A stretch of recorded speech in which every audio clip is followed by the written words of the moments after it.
السلام علیکم ورحمۃ اللہ وبرکاتہ۔ الحمدللہ والصلاة والسلام علی رسول اللہ وعلی آلہ وصحبہ اجمعین، اما بعد، رب اشرح لی صدری ویسر لی امری واحلل عقدۃ من لسانی یفقهوا قولی، رب زدنی علما۔ اعوذ باللہ السمیع العلیم من الشیطان الرجیم من همزہ ونفخہ ونفثہ، بسم اللہ الرحمن الرحیم۔ وسیلہ عربی زبان میں اس عمل کو کہتے ہیں جس کو رغبت کے ساتھ اختیار کیا جائے، اس لیے تاکہ کسی کا قرب حاصل ہو جائے، تو اس کے اندر قربت کا معنی موجود ہے۔ شریعت کی اصطلاح میں وسیلہ سے مراد اللہ کی اطاعت کے ذریعے اس کا قرب چاہنا ہے۔ اللہ تعالیٰ قرآن میں فرماتا ہے وَابْتَغُوا إِلَيْهِ الْوَسِيلَةَ، اور اللہ کا قرب تلاش کرو۔ وسیلہ جنت میں اونچے ترین اور اعلیٰ ترین مقام کا بھی نام ہے، اور یہ مقام دنیا میں سے صرف ایک ہی انسان کو ملے گا، اور وہ محمد رسول اللہ صلی اللہ علیہ وسلم۔ اور ہم ہر اذان کے بعد اللہ تعالیٰ سے دعا کرتے ہیں کہ اللہ نبی صلی اللہ علیہ وسلم کو مقام وسیلہ عطا فرمائے، اور اللہ کے نبی نے فرمایا کہ جو آدمی ہر اذان کے بعد میرے لیے وسیلے کی دعا کرتا ہے تو میرے اوپر اس کی شفاعت واجب ہو۔ اور وہ دعا جو ہے وہ ہم اکثر اذان کے بعد پڑھتے رہتے ہیں، اللہم رب هذه الدعوة التامة والصلاة القائمة آتی محمدا الوسیلۃ والفضیلہ وابعثہ مقام محمودا الذی وعدتہ۔ یہ دعا جو ہے یہ اتنی ہی ہے، اس کو مولویوں نے بڑھا چڑھا کے لمبا کر دیا، جو صحیح دعا ہے وہ بس اتنی ہے، اللہم رب هذه الدعوة التامة والصلاة القائمة آتی محمدا الوسیلۃ والفضیلہ وابعثہ مقام محمودا الذی وعدتہ۔ بس اے اللہ، اس دعوت توحید یعنی اذان دعوت توحید ہے، اللہ کی توحید کی طرف بلایا جاتا ہے، اور اس قائم رہنے والی نماز کے مالک اور رب تو محمد صلی اللہ علیہ وسلم کو وسیلہ عطا فرما۔ وسیلہ سے مراد جنت میں اونچا ترین اعلیٰ ترین مقام ہے، اور ان کو فضیلت دے، وبعثہ مقام محمودا الذی وعدتہ، اور اس مقام محمود، اس تعریف والے مقام محمود پر ان کو فائز فرما جس کا تو نے ان سے وعدہ کیا۔ مقام محمود مقام شفاعت ہے۔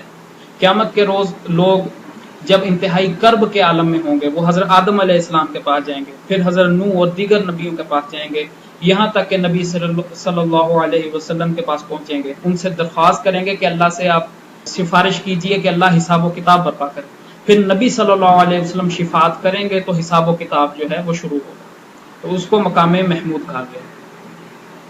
وسیلہ کا لفظ ہماری زبان اردو میں بھی بولا جاتا ہے، لیکن بعض دفعہ ہوتا کیا ہے کہ ایک لفظ دو یا تین چار زبانوں میں وہ مشترک ہوتا ہے، لیکن ان کے معنی میں زمین آسمان کا فرق ہوتا ہے۔ عربی زبان میں وسیلے کا معنی قربت کے ہیں، جیسا کہ میں پہلے بیان کر چکا۔ اردو زبان میں وسیلہ یا واسطے کا معنی ہوتا ہے ذریعہ۔ اب ہمارے ہاں جو اہل بدعت ہیں وہ ان دونوں معنی کو گڈمڈ کرتے ہیں اپنے باطل نظریات کو پھیلانے کے لیے، کہ جی وسیلے کے بغیر تو دنیا کا نظام ہی نہیں چل سکتا، وسیلہ تو انتہائی اہم، انتہائی ضروری ہے، ہر چیز میں اس کی ضرورت پڑتی ہے۔ پھر وہ اس کے لیے کیسی کیسی گھٹیا مثالیں دیتے ہیں کہ آپ کو اگر چھت پہ چڑھنا ہے تو سیڑھی کا وسیلہ، بچہ چاہیے تو بیوی کا وسیلہ، آم چاہیے تو آم کے درخت کا وسیلہ۔ تو اس طرح کی وہ گھٹیا قسم کی مثالیں دیتے ہیں اپنے باطل نظریات کو فروغ دینے کے لیے۔ حالانکہ وسیلہ جو ہے، جو آیت میں نے پڑھی تھی وَابْتَغُوا إِلَيْهِ الْوَسِيلَةَ، اس آیت کی تفسیر میں تمام مفسرین نے، چاہے وہ سلف صالحین میں سے ہوں چاہے بعد کے لوگوں میں سے، جو صحیح سنی صحیح عقیدہ کے لوگ ہیں، انہوں نے اس کی یہی تفسیر کی ہے کہ اس سے مراد نیک اعمال ہے۔ کوئی بھی عمل انسان کرتا ہے اللہ تعالیٰ کی خوشنودی کے لیے، اس کی رضا کے لیے، وہ وسیلہ ہے، وہ اللہ کے قرب کا باعث ہے۔ وسیلے کی بعض جائز صورتیں بھی ہیں اور بعض ناجائز۔ جائز صورتیں صرف وہی ہیں جن کا ذکر کتاب اور سنت میں ہے، اور اس کے علاوہ جتنی بھی ہیں وہ سب کی سب ناجائز اور باطل۔ بعض تو بدعات کی کیٹیگری سے تعلق رکھتی ہیں اور بعض تو کھلا کھلا واضح کفر اور شرک ہے۔ جو اعمال ہوتے ہیں، اعمال کو بعض دوسرے اعمال کی نسبت فضیلت اور فوقیت ہوتی ہے، بعض اعمال کو بعض دوسرے اعمال کی نسبت زیادہ فوقیت اور فضیلت حاصل ہوتی ہے، زیادہ ان کا ثواب ہوتا ہے۔ جو انتہائی اہم وسیلے ہیں جن کا ذکر کتاب اور سنت میں ہوا ہے، جن کی فضیلت بہت زیادہ کثرت سے آئی ہے، وہ میں آپ کے سامنے چند ایک میں بیان کرتا ہوں۔ مثلا پہلا جو ہے وہ ہے ایمان، جس کے اندر جتنا گہرا اور جتنا پختہ ایمان ہوگا وہ اتنا ہی مؤثر وسیلہ ہے، اتنا ہی بڑا وہ اللہ تعالیٰ کے قرب کا باعث ہے۔ ایمان جو ہے، ایمان ایک ایسی چیز ہے کہ جس کے اوپر ہی سارے دوسرے اعمال کی قبولیت کا دار و مدار ہے۔ اگر ایمان صحیح ہوگا تو دوسرے نیک اعمال قبول ہوں گے، ورنہ اللہ کہتا ہے کہ ہم ہبا منصورہ کر دیں گے جن لوگوں کا عقیدہ صحیح نہیں، جن لوگوں کا وہ ایمان حاصل نہیں، اللہ کہتا ہے ہم ان کے اعمال کو ہبا منصورہ کر دیں گے۔ ہبا منصورہ ان پراگندہ ذروں کو کہتے ہیں کہ اگر کبھی سناٹا ہو، مثلا دن چڑھا ہو، آپ پردے وغیرہ کر دیں، کمرے کے اندر سناٹا کر دیں، کوئی ایک سوراخ ہو جس کے اندر سے سورج کی روشنی آ رہی ہے، اس کے اندر آپ دیکھو گے کہ ذرات ہوا میں تیر رہے ہیں، ان کو عربی زبان میں ہبا منصورہ کہتے ہیں۔ اللہ کہتا ہے کہ جو کفار ہیں یا جو بد عقیدہ لوگ ہیں، ان کی جو نیکیاں ہوں گی ان کو ہم ان ذروں کی طرح کرتے ہیں، ان کی کوئی حیثیت نہیں ہوگی۔ تو عقیدہ، ایمان یہ اہم ترین اور سب سے بڑا وسیلہ ہے، اور جس کے اندر جتنا گہرا ایمان ہوگا، جتنا زیادہ راسخ ایمان ہوگا، وہ اتنا ہی زیادہ اللہ تعالیٰ کا مقرب ہوگا، اور نیکیوں کو اللہ تعالیٰ لوگوں کے ایمان کے حساب سے بڑھاتا رہتا ہے۔ جیسا کہ قرآن و حدیث میں آتا ہے کہ اللہ تعالیٰ لوگوں کی نیکیوں کو 10 گنا سے لے کے 700 گنا اور اس سے بھی زیادہ جس کے لیے چاہتا ہے بڑھا دیتا ہے۔ تو ایمان جو ہے، ایمان انتہائی مؤثر وسیلہ ہے اللہ تعالیٰ کے قرب کا۔ انبیاء کو دوسری تمام مخلوق پر فضیلت اس وجہ سے ہی ہے کہ جو ایمان انبیاء کو یقین کامل والا ایمان حاصل ہوتا ہے وہ کسی اور کو نہیں۔ اس امت میں سب سے اعلیٰ ترین جو طبقہ ہے وہ صحابہ کرام کا۔ صحابہ کرام کی دوسرے لوگوں پر، دوسرے امت کے افراد پر فضیلت و فوقیت اسی وجہ سے ہے کیونکہ ان کا ایمان سب سے زیادہ گہرا ہے۔ اسی وجہ سے حدیث میں آتا ہے کہ میرے صحابہ کو برا بھلا نہ کہو، قسم اس ذات کی جس کے ہاتھ میں محمد صلی اللہ علیہ وسلم کی جان ہے، اگر تم میں سے کوئی احد پہاڑ جتنا بھی صدقہ خیرات اللہ کی راہ میں کر دے تو میرے کسی ادنے سے ادنا ترین صحابی کے ایک مٹھی بھر صدقہ کرنے کے اجر و ثواب کے برابر نہیں حاصل کر سکتا۔ کیوں؟ کیونکہ صحابہ کو جو ایمان ہے انتہائی گہرا، انتہائی مضبوط ایمان ہے۔ تو ایمان جو ہے وہ سب سے بڑا، سب سے اہم ترین وسیلہ ہے۔ اس کے علاوہ نمازیں ہیں، روزے ہیں، صدقات ہیں، حج ہے، عمرہ ہے۔ حج جو ہے وہ اجتماعی عبادت ہے، چند اس کے مخصوص دن ہیں جن میں امت میں سے چند افراد مخصوص علاقوں میں اکٹھے ہوتے ہیں۔ عمرہ جو ہے وہ ایک انفرادی عبادت ہے، وہ کبھی بھی کیا جا سکتا ہے۔ اسی طرح جہاد ہے، جہاد بہت بڑا وسیلہ ہے۔ اسی طرح درود پڑھنا یہ بھی بہت بڑا وسیلہ ہے۔ حدیث میں آتا ہے کہ جو آدمی ایک دفعہ درود پڑھتا ہے اللہ اس پر 10 مرتبہ رحمت نازل فرماتا ہے، اس کے 10 درجات بلند کرتا ہے، اس کے 10 گناہ معاف کرتا ہے۔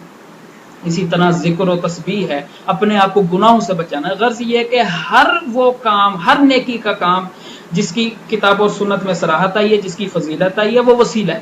ہر نیکی کا کام، ہر اچھا کام جو ہے، جس کا اچھا ہونا، جس کا نیکی کا ہونا کتاب اور سنت سے ثابت ہے، نہ کہ وہ جو انسانوں نے خود سے گھڑے میں، بلکہ وہ جس کا نیکی کا کام ہونا کتاب اور سنت سے ثابت ہے، وہ ہی وسیلہ ہے، اللہ تعالیٰ کے قرب کا سب سے بڑا باعث ہے۔ اب ہمارے ہاں لوگ جو ہیں وسیلہ کے اس وسیع تر معنی کو نظر انداز کر دیتے ہیں، اور ان کا فوکس صرف اور صرف دعا کی حد تک ہی رہتا ہے کہ جی دعا بغیر وسیلے کے قبول نہیں ہوتی، دعا کے اندر وسیلہ ضروری ہے، بغیر وسیلے کے دعا کرنی جائز نہیں۔ دعا کیا تھا؟ دعا جو ہے فی نفس ہی ایک وسیلہ، دعا فی نفس ہی، دعا خود ایک عبادت ہے۔ حدیث میں آتا ہے الدعاء هو العبادہ، کہ دعا ہی عبادت ہے۔ تو دعا جو ہے فی نفس ہی عبادت ہے، اس کو کسی اور وسیلے کی دعا میں ضرورت نہیں۔ بغیر وسیلے کے بھی اگر کوئی دعا کرتا ہے تو اللہ وہ قبول کرتا ہے، اللہ سنتا ہے۔ اللہ زمین پہ چلتے پھرتے کیڑے مکوڑوں کی دعائیں سنتا ہے۔ ہمارے سینوں میں جو کچھ ہے، ہم جو کچھ چھپاتے ہیں، اس کو اللہ جانتا ہے۔ جن چیزوں کو ہم خود بھی نہیں جانتے اپنے بارے میں، اللہ ان کو بھی جانتا ہے۔ اللہ تعالیٰ سے تو کوئی چیز نہیں چھپی۔ وسیلہ دعا کے اندر ضروری نہیں، پر اگر کوئی کرتا ہے تو اس کی بعض صورتیں مستحب ہیں اور بعض صورتیں جو ہیں وہ جائز ہیں۔ جو جائز صورتیں ہیں وہ صرف 3 ہیں، جائز صورتیں صرف 3 ہیں، ان کے علاوہ باقی جتنے بھی ہیں وہ یا تو بدعات کی کیٹیگری سے تعلق رکھتے ہیں یا پھر وہ کھلم کھلا واضح شرک ہے۔ جو جائز صورت ہے ان میں سے پہلی صورت ہے کہ اللہ تعالیٰ کو اس کے اسماء و صفات کے وسیلے سے دعا کی جائے۔ اللہ تعالیٰ قرآن میں فرماتا ہے وَلِلَّهِ الْأَسْمَاءُ الْحُسْنَى فَادْعُوهُ بِهَا، کہ اللہ کے بہترین، اعلیٰ ترین، اچھے ترین نام ہے تو تم اللہ کو اسی کے ناموں سے پکارو۔ یہ صورت جو ہے یہ مستحب، اور کتنی ہی دعائیں ہیں جن کے اندر اللہ تعالیٰ کے اسماء و صفات کے ذریعے سے نبی صلی اللہ علیہ وسلم نے دعائیں کی ہیں۔ اسی طرح قرآن میں آپ کو مختلف انبیاء کی دعائیں مل جائیں گی، وہ اللہ تعالیٰ کی اسماء و صفات کے وسیلے سے اللہ تعالیٰ سے دعا کرتے ہیں۔ ربنا ظلمنا انفسنا، اے اللہ، یہ حضرت آدم علیہ السلام اور حضرت اماں حوا نے دعا کی تھی۔ ربنا، اے ہمارے رب، اے ہمارے مالک، اے ہمارے پرورش کرنے والے رب، یہ اللہ کا نام بھی ہے، اللہ کی صفت بھی ہے. یہ رب کا جو لفظ ہے نا انتہائی وسیع، اس کے اندر بہت سی صفات آ جاتی ہیں. تو اللہ تعالیٰ کو اس کے اسما و صفات کے وسیلے سے پکارنا، دعا کرنا، یہ ایک مستحب چیز ہے. اور حدیثوں میں کتنی ہی دعائیں ہیں جن کے اندر اللہ تعالیٰ کے اسما و صفات کے وسیلے سے اللہ سے دعائیں کی گئی ہیں. واجب نہیں، ضروری نہیں. اگر کوئی اللہ کے اسما و صفات کا وسیلہ نہیں بھی لیتا، ویسے دعا کر لیتا، اللہ وہ قبول کرتا ہے، سنتا ہے. لیکن یہ صورت جو ہے یہ مستحب ہے. باقی جو دوسری صورت ہے جواز کی، وہ ہے کہ آدمی اپنے ماضی میں کیے ہوئے نیک اعمال کو بطور وسیلہ دعا میں پیش کرے. ماضی میں کیے ہوئے، یہ نہیں کہ جو آئندہ کرے گا. آئندہ کیا کچھ کرے گا اس کو وہ خود بھی نہیں جانتا، اللہ جانتا ہے. لیکن جو ماضی میں اس نے نیک اعمال کر لیے ہیں، ان نیک اعمال کو وہ پیش کر سکتا ہے. جیسے کہ حدیث میں آتا ہے کہ 3 لوگ کسی سفر میں تھے، تو بارش ہو گئی تو انہوں نے غار میں پناہ لی. تو غار کا جو منہ تھا، جو اس کا دروازہ تھا، وہ بلاک ہو گیا. بہت بڑا پتھر اس نے آ کے وہ دروازہ جو تھا اس کا وہ بند کر دیا. اب یہ 3 لوگ پریشان کہ اب ہم کیا کریں. ان میں سے ایک آدمی دعا کرتا ہے اللہ سے اور اپنے والدین کے ساتھ اس نے سلوک کا وسیلہ دعا میں پیش کرتا ہے، تو وہ پتھر جو ہے وہ تھوڑا سا آگے کھسک جاتا ہے. پھر دوسرا آدمی اللہ سے دعا کرتا ہے، وہ اپنی امانت داری کو بطور وسیلہ پیش کرتا ہے. اس کا ایک مزدور تھا، وہ مزدور کسی بات پر ناراض ہو گیا اور چلا گیا اور مزدوری اپنی نہیں لی. تو اس آدمی نے اس کی مزدوری کو بطور امانت کے رکھا، اور جب وہ آیا تو اس کو مکمل امانت جو ہے اس کی وہ اس کو واپس کر دی. تو اس نے وسیلے امانت کو بطور وسیلہ پیش کیا، نیک عمل. تیسرا جو تھا وہ اس نے اپنی پاک دامنی کے وسیلے سے اللہ تعالیٰ سے دعا کی. تو یہ دوسری صورت جو ہے یہ جائز ہے کہ آدمی دعا کے دوران اپنے ماضی میں کیے ہوئے نیک اعمال کو بطور وسیلہ پیش کرے، اور یہ صورت جائز ہے. کسی بھی نیک عمل کو آپ بطور وسیلہ پیش کر سکتے. جو تیسری صورت ہے جائز کی، اور سب سے زیادہ کنفیوژن اسی کے بارے میں، وہ جو جائز صورت ہے وہ یہ کہ کسی مومن نیک زندہ انسان سے دعا کے لیے کہنا، اس کی دعا کو بطور وسیلہ اللہ تعالیٰ کے سامنے پیش کرنا دعا میں، یہ جائز ہے. اس کی ذات کا وسیلہ نہیں، اس کے مقام و مرتبہ، اس کے تقوی، اس کی پرہیزگاری کو وسیلہ نہیں بنانا، بلکہ اس کی دعا جو خود ایک نیکی یا خود ایک عبادت ہے اس کو وسیلہ بنانا، دعا کو وسیلہ بنانا. اور دعا جب کرنی ہے اللہ سے ہی کرنی ہے. دعا عبادت ہے اور عبادت کا حق صرف اللہ کا ہے، چاہے آدمی زندہ ہو چاہے مردہ. دعا صرف اور صرف اللہ سے ہی کی جاتی ہے، کسی مخلوق سے نہیں. اور جسے دعا کے لیے کہا جائے گا وہ زندہ ہو، مردہ نہیں، اور نیک اور پرہیزگار ہو. اس نیک آدمی کی دعا کو بطور وسیلہ بنانا. جیسا کہ نبی صلی اللہ علیہ وسلم جب زندہ تھے تو صحابہ اکرام بارش کی درخواست کرنے کے لیے نبی صلی اللہ علیہ وسلم کے پاس جاتے تھے. پھر جب نبی صلی اللہ علیہ وسلم فوت ہو گئے تو جیسے سیدنا عمر جو ہیں وہ حضرت عباس رضی اللہ عنہ جو نبی صلی اللہ علیہ وسلم کے چچے ہیں ان کو دعا کی درخواست کرتے تھے اور ان کی دعا کو وسیلہ بناتے تھے. ان کی ذات کو نہیں، ان کے مقام و مرتبے کو نہیں، بلکہ ان کی دعا کو وسیلہ بناتے تھے. تو یہ 3 صورتیں جو ہیں یہ جائز ہیں. اللہ تعالیٰ کو دعا کے اندر اس کے ناموں اور اس کی صفات کے وسیلے سے پکارنا، اپنے نیک اعمال جو ہیں ان کو پیش کرنا بطور وسیلہ، اور تیسری جو صورت ہے وہ ہے کسی زندہ نیک انسان کی دعا جو ہے اس کو وسیلہ بنانا. ہمارے ہاں کیا ہوتا ہے، ہمارے ہاں لوگ جاتے ہیں، جا کے قبروں میں پڑے مردوں ان سے دعائیں کرتے ہیں، جو کہ شرک ہے، کھلم کھلا واضح شرک. پھر اگر کوئی سمجھتا ہے کہ چلو جی یہ بالفرض کچھ بھی نہیں کر سکتے یہ مردے، تو دعا میں اللہ سے ہی کرتا ہوں لیکن ان کی ذات کا وسیلہ بناتا. تو یہی چیز تھی جو مشرکین مکہ کیا کرتے تھے.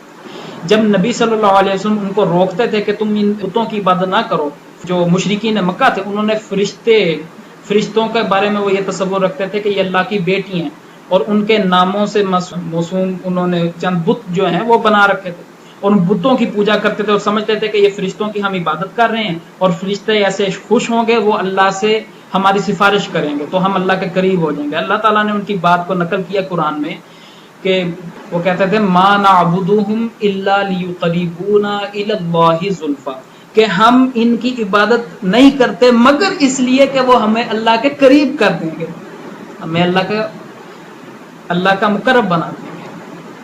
تو توسل یا وسیلہ یا قربت کا شرک تو ان کے ہاں بھی تھا. آج ہمارے ہاں کیا ہے، آج ہمارے ہاں جو نیک بزرگ فوت ہو گئے ہیں ان کی ذات سے، ان کے مقام و مرتبے کے وسیلے سے دعائیں کی جاتی ہیں، یہ سب شرک ہے، یہ سب کفریات اور ناجائز چیزیں ہیں۔ ہمارے ہاں دعائیں کی جاتی ہے اللہ نبی صلی اللہ علیہ وسلم کے وسیلے سے، نبی صلی اللہ علیہ وسلم کی ذات کے وسیلے واسطے صدقے سے ہمیں یہ چیز دیتے ہیں، یہ سب شرک ہے، یہ سب شرک ہے۔ یہی چیز مشرکین مکہ کے ہاں بھی تھی۔ تو وسیلہ جو ہے، وسیلے کی جائز صورتیں صرف وہی ہیں جن کا کتاب و سنت میں ذکر ہوا ہے، اس کے علاوہ تمام ناجائز اور باطل ہیں۔